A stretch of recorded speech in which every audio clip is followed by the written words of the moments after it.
বাড়ছে HMPV ভাইরাসের সংক্রমণ। এটি কোভিড-19 অর্থাৎ করোনা ভাইরাসের মতো সমান উদ্বেগও বাড়াচ্ছে।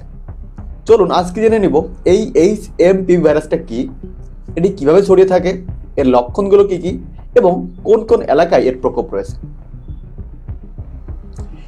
HMPV মানে হচ্ছে হিউম্যান মেটা নিউমো ভাইরাস।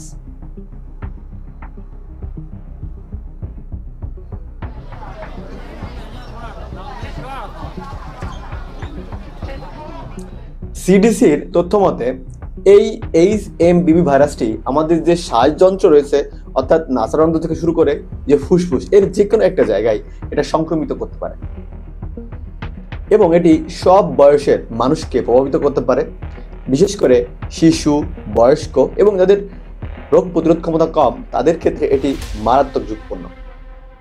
এটি সর্বপ্রথম 2001 সালে শনাক্ত করা হয়।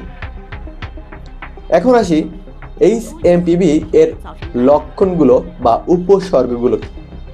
এটি সাধারণ যে ফ্লু ভাইরাস রয়েছে অর্থাৎ শ্বাসযন্ত্রের যে রোগগুলো রয়েছে এই রোগের মতোই লক্ষণ প্রকাশ করে থাকে, যেমন জ্বর, কাশি, নাক বন্ধ হয়ে যাওয়া এবং শ্বাসকষ্ট। এটি গুরুতর হলে ব্রঙ্কাইটিস সহ নিউমোনিয়ার মতো মারাত্মক অবস্থা সৃষ্টি করতে পারে। এটির ইনকিউবেশন পিরিয়ড রয়েছে 3 থেকে 6 দিন। HMPV ভাইরাসটা কিভাবে ছড়ায়? HMPV ভাইরাসটাও ঠিক অন্যান্য যে ফ্লু ভাইরাস বা শ্বাসযন্ত্রের সংক্রমণ ঠিক সেমভাবেই ছড়িয়ে থাকে। এটি একটি সংক্রামক রোগ বা সোয়াইসের রোগ।